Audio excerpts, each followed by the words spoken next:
Welcome to another edition of the Haunted Hangover Podcast IG Live. I'm Louie, and as always, I'm joined by my bud Dave. What's up? What up, what up? So, Dave, this is a special week because of two things. First, it's WrestleMania week. Mm-hmm. You know, we're both wrestling fans. I think me a little bit more. You are more than the new. Yes. I don't do shit. I watch more of the newer stuff than you do, but you are an old school wrestling fan, and we can both agree that old school wrestling is much better than wrestling is now today. Oh, it's not even fucking. It's not even... And secondly, it is also our 1 year anniversary of the podcast. Technically, I think we're 1 or 2 days shy, I believe.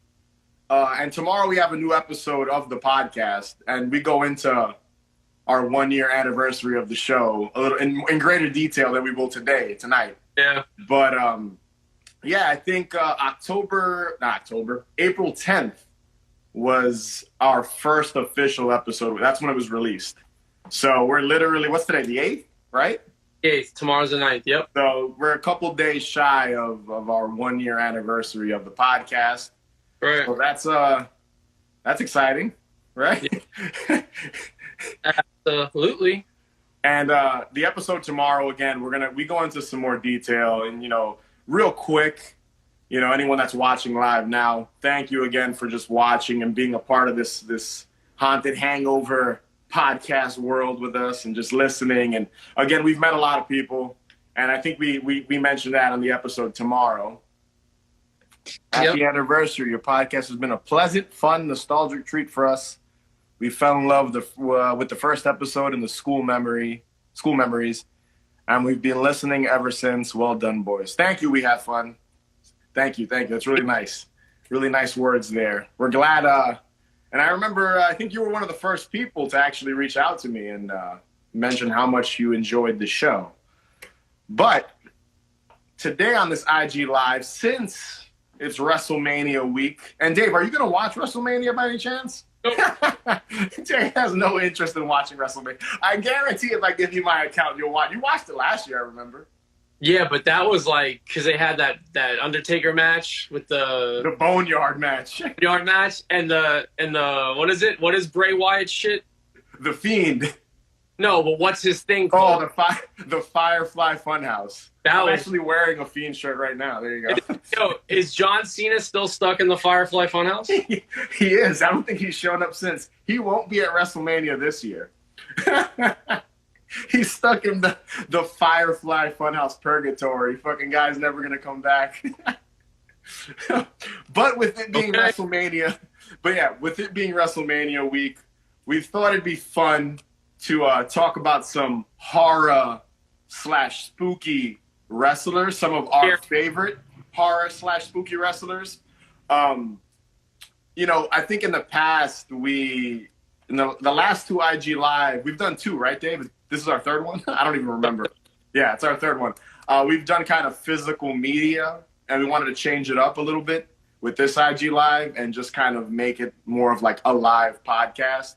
Yeah. So we each picked two wrestlers, two horror themed wrestlers that we love. We're going to avoid some of the more traditional ones that come to mind, like Undertaker, Kane, Mankind, maybe down the line. I'm sure we'll cover this topic again. We'll talk about those guys, but those are the ones I think everyone knows. Yeah.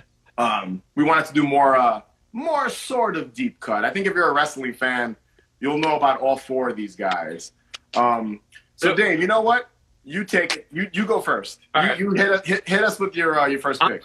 One of my picks for last. So let me go last with one of my picks, but I'll do my other pick now. Okay. All right. So I'm reading off my notepad because I can't remember this shit.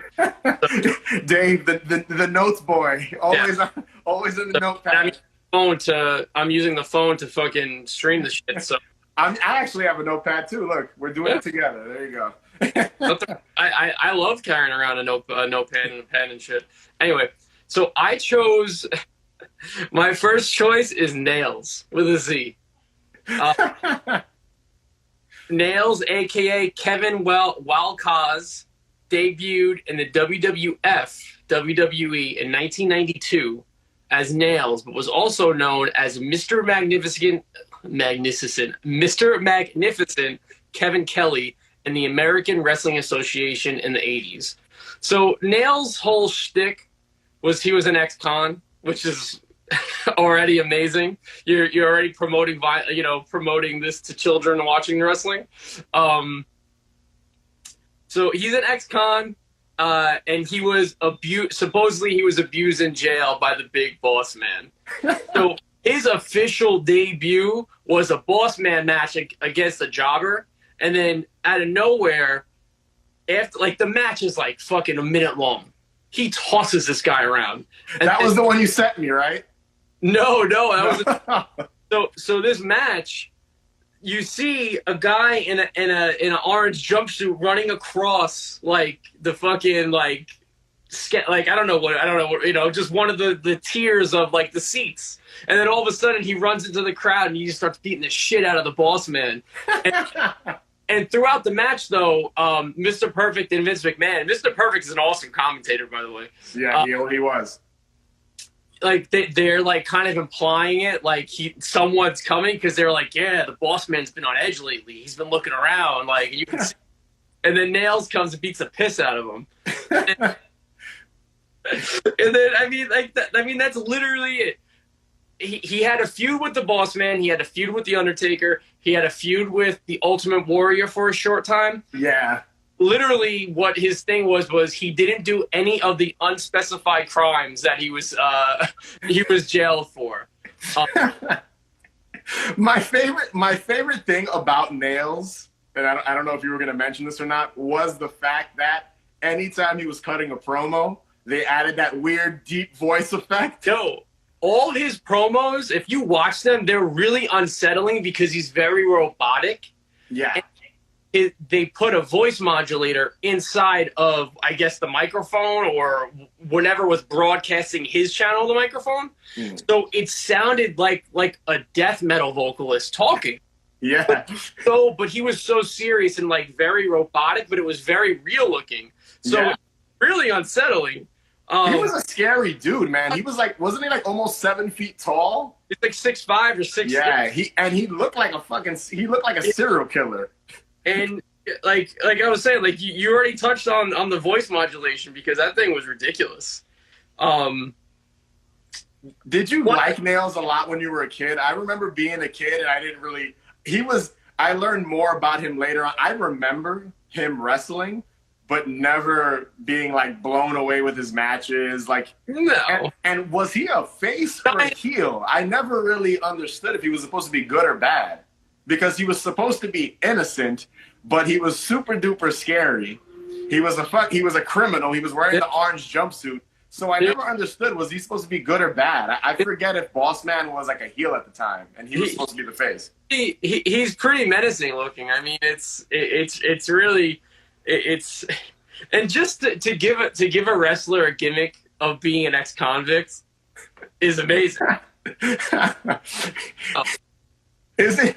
And I think if I remember correctly, didn't he have like, there was like some like backstage drama where like he threatened Vince McMahon? Let me stop you right there. He got fired. Yes. For he didn't like his SummerSlam pay. So apparently this is one of the rumors. Big Boss Man lied about his SummerSlam pay, and it got Nailz really mad. And then Nailz choked the fuck out of Vince McMahon. Okay. And he almost killed him. So in a Bret Hart shoot interview, Bret Hart says, all I could hear behind the door was a high shrieking from Nailz and a gurgling from Vince McMahon. Oh, my God. Would have came in, if they would have waited a little bit longer to see what was going on, they were like certain Vince McMahon would have died. So that's crazy. I also love how there was actually like beef was started between the Big Boss Man and Nailz in real life. Yeah. That's like the best part of that. Yeah, so Nailz lost his job for strangling the big man. And that's the story. But the thing is, he in the '80s he was like supposed. I don't know anything about his '80s wrestling career. It's just Yeah. supposedly he was a good he was like a very good talker and he was like a supposedly a decent wrestler. But hey, he back his nails and Nails with the Z. so yeah, that's my man Nailz. Your boy Nailz. Oh, You sent me that promo recently that you were like that someone needs to sample it. You thought you were like it's tough as hell, and it was. because he's talking about the Undertaker. It was one of the feuds he Yeah. had.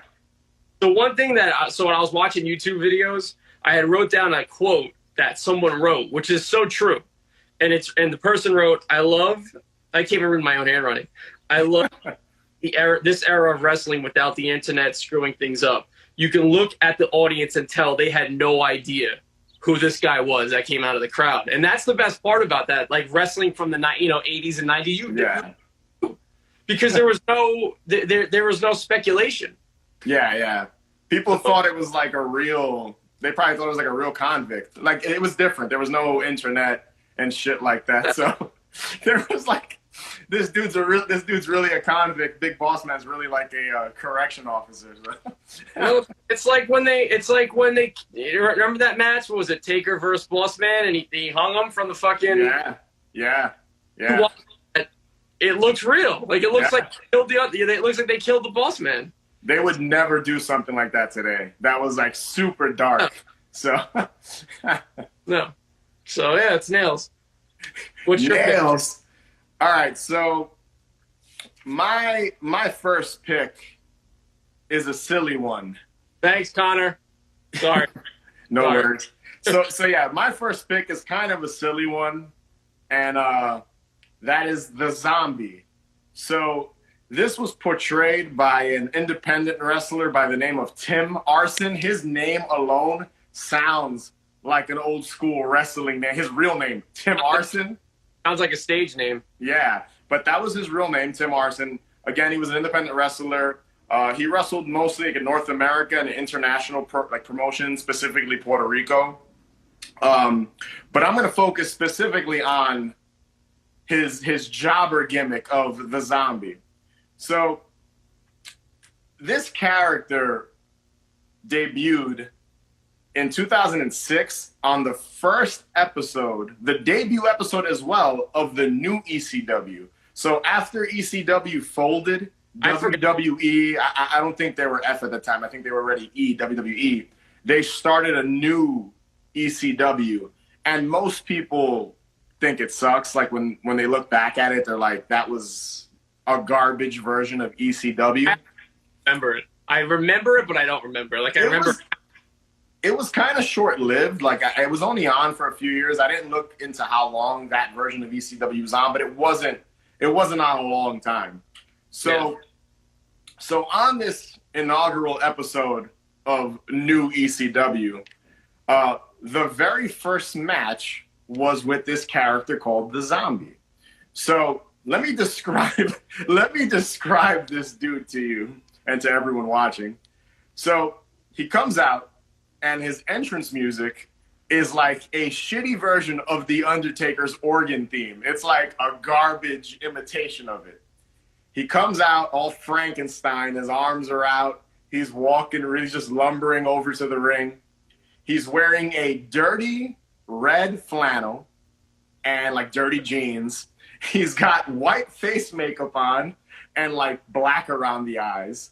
And he steps into the ring. And keep in mind, this is like one of the first things you're watching on this new TV show.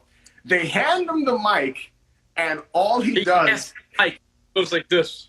He grabs it, yeah.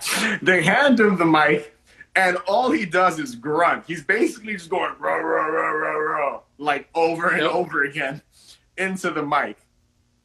Out of nowhere, the Sandman, who is an ECW original... if you're a wrestling fan, he's the dude with the kendo stick that came out to enter the Sandman, had like a Budweiser beer can, would smash it in his head, drink it. He rules. He was great. He was like an OG ECW guy, and they did bring in some of the older guys into this new From New York. Sandman from New York? I think so, yeah, if I remember correctly. Either New York or Philly, because remember, there was a lot of between the two places. There were a lot of like New York and Philly were the big ECW places. So he was from one of those two. I don't remember. But Sandman comes out. He's got his trusty kendo stick. He goes into the ring. His beer. Just beats the shit out of the zombie. Like, the zombie doesn't even put up a fight. No, he just gets the shit beat out of him and pinned. That's it. So, so if you've never seen this video, it's on YouTube. You can literally this entire match with the entrance, the zombie's entrance, and even the Sandman's entrance. I think they cut a little bit of Sandman's entrance out on the YouTube version. It's 2 minutes. Yep. But what I always like loved about the zombie character, even though he only made one appearance on WWE ECW TV, was just how ridiculous it was. Like, they thought that was a good idea. I get it. They wanted someone to come out just to get the shit beat out of them by the Sandman because he was so much more popular. But they thought that was a good idea. Now, I did do a little research as to why this happened. So this dude, Tim Arson, the guy that portrayed the zombie, apparently had a match. Remember Sunday Night Heat? Yeah. So he had a dark match that aired on Sunday Night Heat. And they liked him. I think he had a good showing. And during this first episode of the new ECW, the Sandman was supposed to beat up some jobber by the name of the Martian. And the dude didn't show up. He just flaked. So they went up to this indie wrestler, Tim Arson, and we're like, hey, I think Paul Heyman, from what I read and watched online, Paul Heyman was like, you're the zombie. You think you can go out there and do this? And it was like a spur of the moment thing. And that's what I love about it. That's wrestling. That's that's wrestling in a nutshell, just how random and just abrupt it is. They're just kind of like, all right, we'll just throw this fucking zombie character out and just so we can get the shit beat out of him. That's it. Now focusing on Tim Arson and his career after ECW, WWE, that was basically it. I think he had 2 matches, the dark match as himself and then the zombie match on ECW. After this, he went back in the indie circuit and actually performed as the zombie. Like, he would do it, he'd perform as himself, Tim Arson, and as the zombie. And apparently he had a little bit of a career portraying that character because of how memorable and absurd it was. So that's kind of cool. But there is kind of he died in 2015, Tim Arson, so that's kind of a bummer. They didn't say why. It's wrestling. Wrestlers die pretty prematurely. It's kind of sad. But yeah, I just thought it's an interesting story as to how this character was created just to job. Because usually in wrestling, whenever there's a supernatural type character, they're usually like powerful and like usually they're the ones jobbing out other people. Right. Especially early on. Like, you have a character like when The Undertaker came out, or Bray Wyatt today, or I'm trying to think of someone else. A lot of these big monster type, characters usually just destroy guys in the beginning. Then eventually the baby face shows up and, defeats them. But this zombie character just went out there, got his ass beat, and he got an ass whipping, and then was never seen again on WWE TV. And I just think it's great. I actually showed you the match because you had never heard of this dude. Like an hour ago. And isn't it great? Like, isn't that 2 minutes amazing? Let me ask you a question. Are all the comments for WWE matches off, like on YouTube, turned off on everyone, or is that one specifically turned off? Because I noticed there was not one comment. I think they turn off a lot of them because, that's WWE these days is very family friendly, so I don't think they want people like talking shit in the comments and saying inappropriate things. So I don't know if all their videos are like that, but this one was, and I've seen other videos in the past that they do turn off the comments. But yeah, if you've never seen this clip and you're a wrestling fan, definitely go on YouTube. Just type in the zombie ECW. It's a hilarious 2 minutes. It's pretty amazing. All right, Dave. What's your next one there? All right, so my next pick, and again, I'm sorry, I'm reading off my notepads here. And this one, so just just a warning. This one is not an easy person to, my choice, this is not an easy person to talk about in a very short amount of time. So I'm just giving a very, very abridged version of this. So my choice, my second scary wrestler is Kevin Sullivan. He debuted so his first match was in Montreal, where he beat, I don't know this person, but I just made note of it, Fernand Fourchette. Mm-hmm. Okay, but he debuted in the 70s as Johnny West in the National Wrestling Alliance's Gulf Coast Championship Wrestling. Now that is a fucking mouthful to say.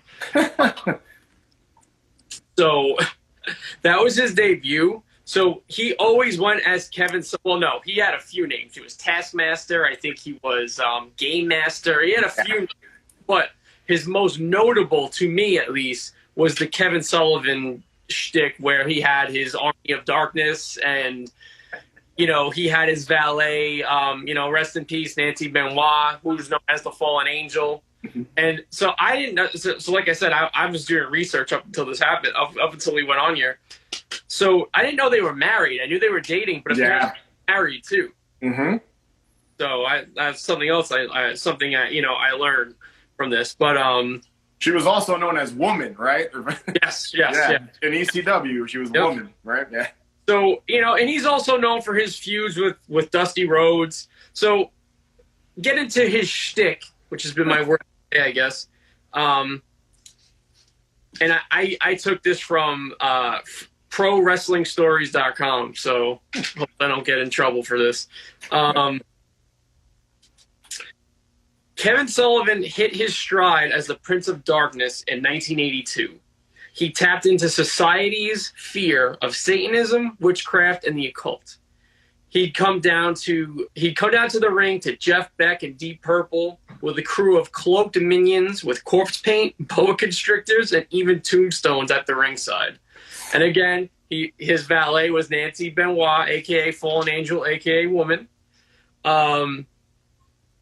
This is a quote from a website that I got this from. So if you watch any of his matches from 1982 to 1988, you could see people in the audience booing or threatening to beat the spirit of the Lord into Sullivan's ungodly Yankee body, because his whole thing, he worshipped Satan. Yeah. So that was his whole, which is amazing. And I was watching like his early 80s matches. He is an amazing heel.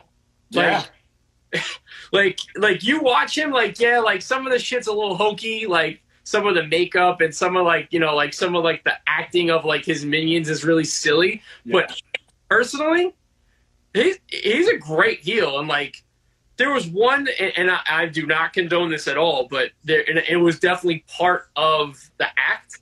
Yeah. So Luna used to come down. Luna Vachon used to come down with him, but she was known as the Lock.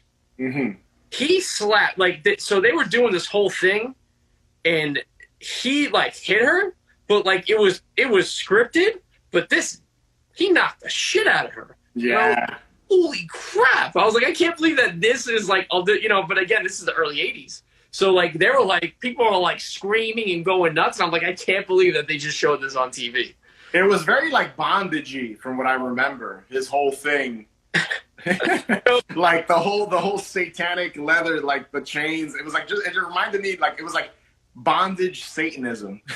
This is my quote. You ready? Yeah. The imagery totally evoked metal, the occult, and drug-fueled ragers. That's exactly what 100%. If you look at if you Google pictures of Kevin Sullivan and the Army of Darkness, like it just looks like they got dressed up in a hotel room and did cocaine and just took pictures of like them acting a fool. Like that's exactly what, and I'm sure that's what they did before matches. So there's a lot of shit. Like I said, this is like scratching the fucking surface of Kevin Sullivan, because there's a lot. But like the whole thing, what happened with Chris Benoit and Nancy Benoit and his family, like there's fan theories that he did it. Was involved. Yeah, I remember. I've read about that. So yeah, it's if you have, if you're like on the internet at like, it's 11, 12 o'clock at night, look up Kevin Sullivan. That's definitely the time to look him up. The picture I used to promote this IG Live was a picture of Kevin Sullivan. And he's standing there. He's with Woman, or Nancy Benoit, and I forget who the other woman was that's with him. Where they're like, what's her name? It's Luna. It's Luna Vachon. Oh, was that Luna? I didn't even recognize her. Yeah. So because it doesn't look like her. Yeah, she looks so different. It's so, and her name The Lock. So it's interesting. I would love to see that now, but I mean, I guess Bray Wyatt is kind of that now, but it's not the same. Like, it's not. They would never do a Satanist gimmick in 2021. Watch his matches, like Kevin Sullivan is like praying to like Satan or something, like right before. I've seen them. It's weird. It's funny because I feel like up until like maybe the year 2000, 2001, they would have done a gimmick like this, like the whole satanic gimmick type of thing. But nowadays they never would. Like Bray Wyatt, if you compare a character like Bray Wyatt or The Fiend to like Kevin Sullivan's 80s Army of Darkness character, right? Army of Darkness is what it was called? Yeah, I think his stable, his group. Yeah. The Fiend's more of like a monster. Kevin Sullivan was just flat out like Satanist. Like they would never, like I feel like WWE now would do like, again, they'd do more like supernatural characters before they would do something so I guess realistic like Satan worshippers. You know why? Because like you said, like even Undertaker, like they easily could have went, and even Kane, they could have went a satanic route with the both of them. They kind of did. They kind of did in like the late 90s with like, and I don't want to go too into it because again, we'll probably cover this topic of horror/scary wrestlers, but the Ministry of Darkness, I don't know if you remember that. That was Undertaker's like faction, his stable, his group. And they were kind of like, without upside down crosses and blood and shit, they were kind of like Satan. He was like the devil, like the Undertaker. He was kind of a Satanist. But like Kevin Sullivan was a straight up Satanist. Like, that's what I'm saying. I do love the images of him with like the snakes and they look like old school like Thrasher like metal covers. Like it's great. So good. Fucking like shit you would see in like what's like what is it, like Kerrang magazine from like the 80s or something like that. Like just you know what I mean? It's really good imagery. I love it. Yeah, I love it too. It reminds me a little bit of like King Diamond. Yeah, absolutely. Just less makeup, like Merciful Fate, King Diamond era, and that was around that time. So that might have been a little bit of an influence on Kevin Sullivan's character. I just love how his name was just Kevin Sullivan, even when he was just like he didn't change his name as far as I remember to anything scary like Lord Death or something like that. He was just Kevin Sullivan. Had his Taskmaster gimmick. He had the Game Master gimmick. There was a few of them. Was it Taskmaster? Wasn't that the one that ran through the wall and tripped? Wasn't that it? No, that's no. I'm afraid that's like before my time too. So that was John Tenta, I think, the guy that played Earthquake. Was it Earthquake? It was before he was Earthquake. What was that character's name that had the helmet? What was it? Shockmaster. There you go, dude. The Shockmaster. A bedazzled stormtrooper helmet. Yes, that was his thing, and he had like a furry vest on, and. Was it Sting? That's like the Shockmaster's coming, and then he's like, oh fuck! He's like, he fucked up that whole debut and tripped and fell. So good. I forgot that was Earthquake. You're right. So good. Yo, dude, old school wrestling is the fucking best, man. The best. The best. Anything up and from like the 80s, the 90s, even the early 2000s is fucking great. Like talking about it now, even just the whole Kevin Sullivan thing, and like it was great. But even if you look at even like the Zombie, just how absurd. Like wrestling is so fucking absurd that they come up with some ridiculous gimmicks, and sometimes they fail, and sometimes they're really successful. It's wrestling is fucking crazy. It's great. Let's take a 2-second break and see if anyone's talking. Oh, J57 music, lots of jack-o'-lanterns. That's always good. We're talking old school wrestling, Jay.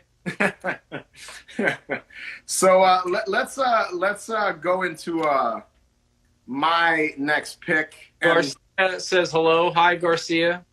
That's actually my cousin. Hi, Hi, Danny. What up? This is my next pick and the last spooky horror wrestler we're going to be talking about tonight. So I'm going with The Brood. I think most people, this is probably the most popular group between the 4 wrestlers we're talking about. Definitely. So this group was made up of Gangrel, Christian, and Edge. And they debuted in 1998 in October, which is just perfect. The fact that they debuted like right around Halloween. Gangrel at the time was known as the Vampire Warrior. So he kind of, before he got the name Gangrel, he was already known as this whole vampire gimmick character. Right. And then Edge and Christian were kind of just existing. They weren't the stars they are today, and I'll get into that later. And wait, Kevin also debuted in October. Really? Yep. Oh, there you go. Perfect. Yep. Both of them debuted right around Halloween. So the Brood was basically a vampire clan, a vampire stable with these 3 men. The commentators never called them vampires. They called them like, look at the gothic lifestyle they live. Right. I guess they never wanted to blatantly call them vampires.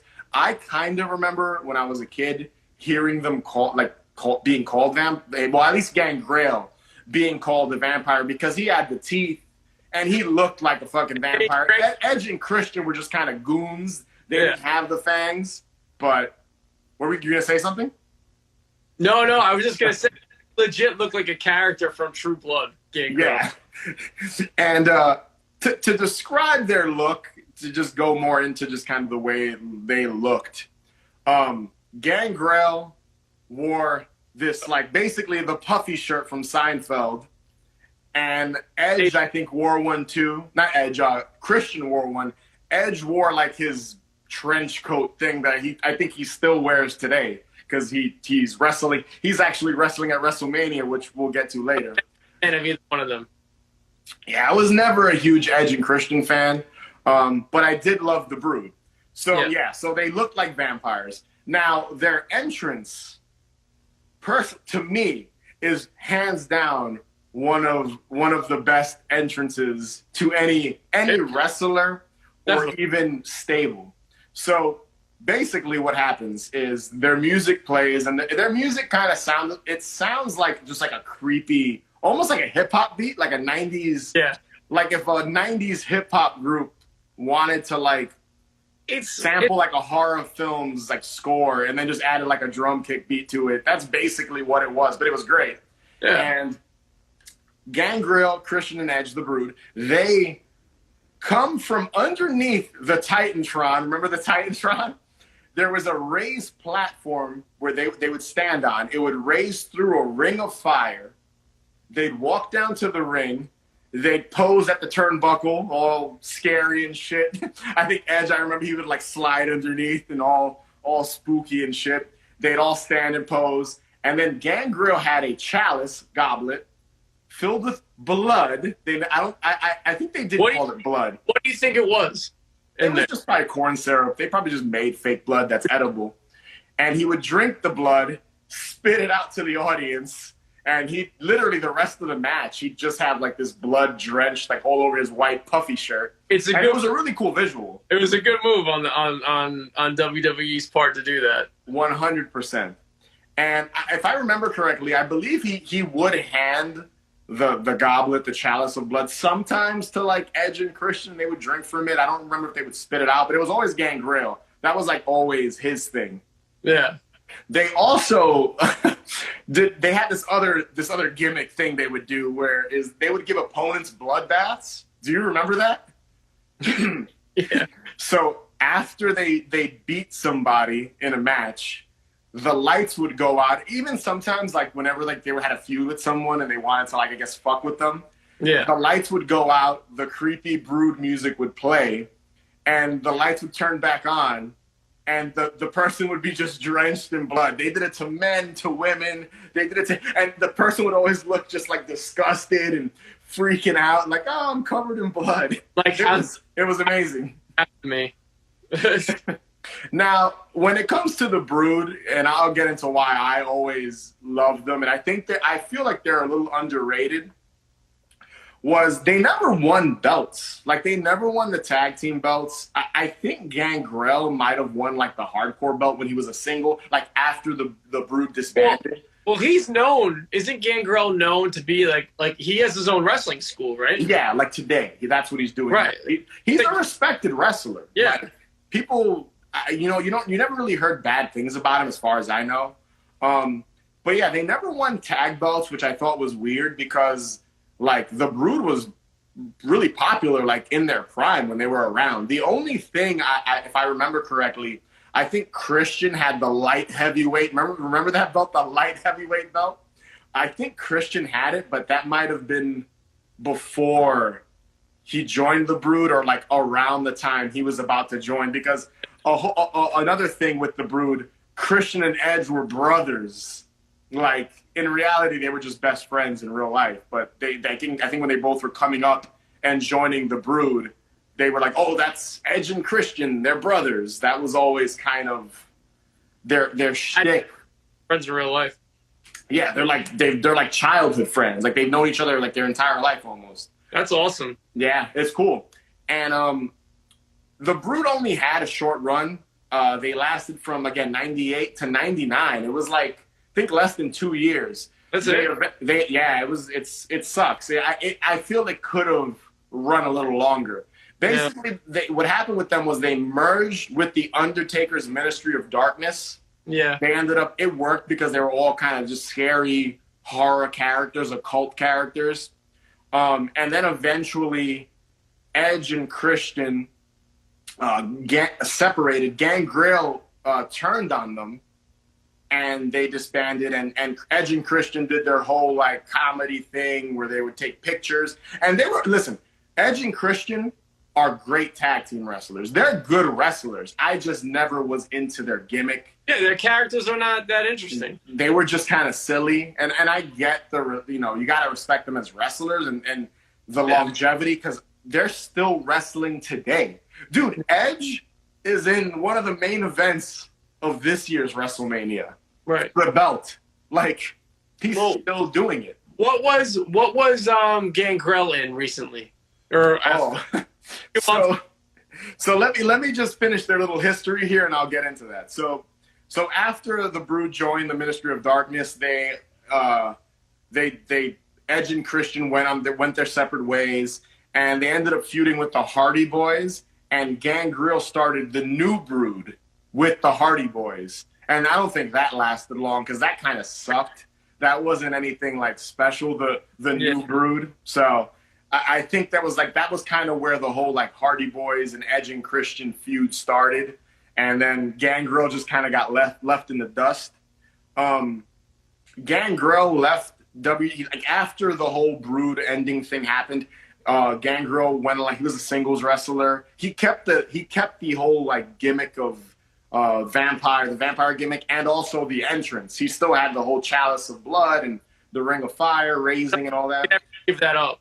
Yeah, he never gave that. Well, he was the true vampire of the group. Edge and Chris were just there. What's going on, Claude? So, Gangrel, back to what you were asking me. You were saying, didn't Gangrel show up in something recently? He did. He showed up in AEW for like a hot second. It was like during I think it was like a Matt Hardy thing. I don't remember. It was last November. It was the match I don't know the other wrestler's name, but it was on his compound. And they had they were fighting with firecrackers, and then did we watch that together? We did. Yeah. And it was really entertaining. But who was the other wrestler that came out of nowhere? I don't remember. I think it might have been the Hurricane Helms. Yeah. And I just remember Gangrel ends up in the ring wrestling.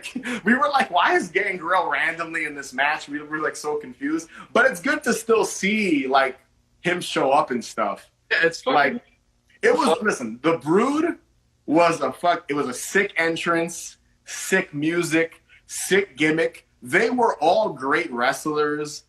Edge and Christian. Dude, Christian's in AEW now. He's still wrestling.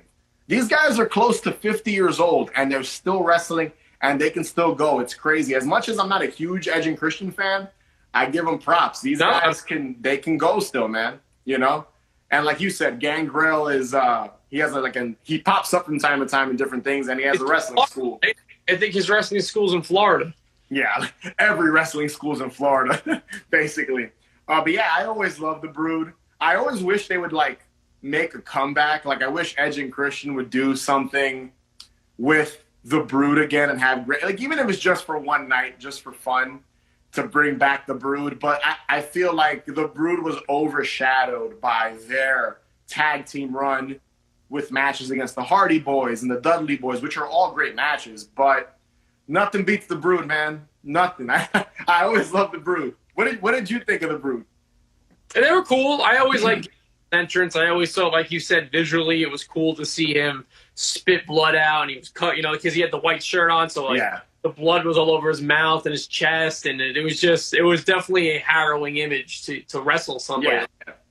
Yeah. But yeah, like I said, Edge and Christian, they're meh to me. You know, I don't really.